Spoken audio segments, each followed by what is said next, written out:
পারে না জানা যায় নারীরাই শরীক হতে পারে না। ও নারীরা তোমরা পর্দাতে চলো না, জানা যায় নারীরাই শরীক হতে পারে না। কেন কবি বলছে দেখুন, নারীদের নরম মন দুঃখ কষ্ট সইতে পারে না, সহজে দুঃখ পেলে কষ্ট সইতে পারে না। নারীদের মন এত নরম, একটু দুঃখ পেলে তারা কান্নাকাটি করে। তাই বলছি নারীদের নরম মন দুঃখ সইতে পারে না, সহজে দুঃখ পেলে পারে না যে কান্না। নারীরা মায়ের জাত যেন অসম্মান করো না, মায়ের সম্মান দিয়েছে খোদ পাকে রব্বানা, মায়ের সম্মান দিয়েছে খোদ পাকে রব্বানা। জানা যায় নারীরাই শরীক হতে পারে না, জানা যায় নারীরাই শরীক হতে পারে না। ও নারীরা তোমরা পর্দাতে চলো না, জানা যায় নারীরাই শরীক হতে পারে না। এই নারীদেরকে আমরা অবহেলা করি।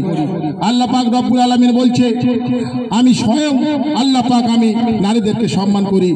এই নারী না হলে এই পৃথিবীতে আমরা আসতে পারতাম না, তাদের ওসিলা করে আমরা এসেছি। নারীদেরকে কতটা সম্মান দিয়েছে আল্লাহ পাক কবি ছন্দের মাধ্যমে লিখে দেখুন। প্রসব কালে যন্ত্রণায় কত মা বোন মারা যায়, খোদা বলে সেই নারীদের জান্নাত নসিব হয়। বলুন সুবহানাল্লাহ, একবার বলবেন আমাদের নামে বলছি।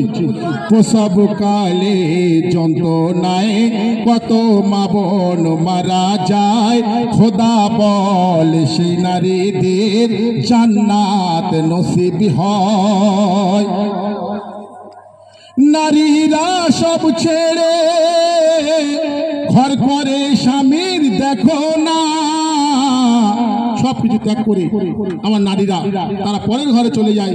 ছোট্টবেলায় থেকে কত আদর করে তার আব্বা মা তার লেখাপড়া শিখিয়ে মানুষের মতো মানুষ করে, কিন্তু সবকিছু তার আব্বা মা ভাই বোন সব ত্যাগ করে, আত্মীয় পরিজন পাড়া প্রতিবেশী সব ত্যাগ করে পরের বাড়ি গিয়ে পরের আব্বা বলতে হবে, পরের মা বলতে হবে, পরের মুখ নাড়া খেতে হবে, পরের অনেক বকা দিলে সহ্য করতে হবে, কত পরিশ্রম। তাই বলছে দেখুন, প্রসব কালে যন্ত্রণায় কত মা বোন মারা যায়, খোদা বলে সেই নারীদের জান্নাত নসিব হয়।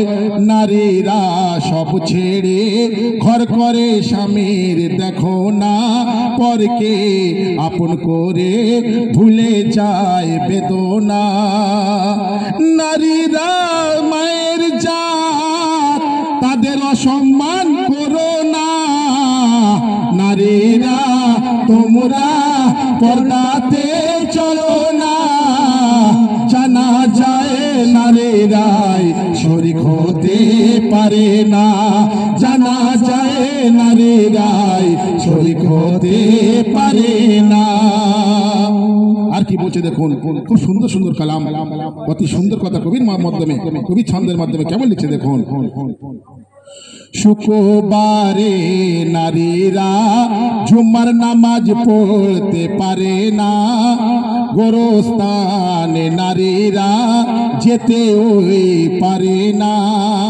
শুক্রবারে নারীরা নামাজ পড়তে পারে না। আমরা জানি যে শুক্রবারে নামাজ পড়লে গরিবের হজ মেলে, কিন্তু নারীরা এমন দুর্ভাগ্য সেই শুক্রবারে নামাজ পড়তে পারে না, জুমার নামাজ। তাই বলছে নারীরা শুক্রবারে নারীরা জুমার নামাজ পড়তে পারে না, গোরস্থানে নারীরা যেতে ওই পারে না।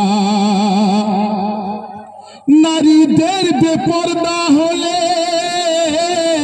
খোদা করেছেন বর্ণনা, কেন বেপরদা নারীরা জান্নাত পাবে না, বেপরদা নারীরা জান্নাত পাবে না, জানা যায় নারীরা শরীক হতে পারে না, জানা যায় নারীরা শরীক হতে পারে না।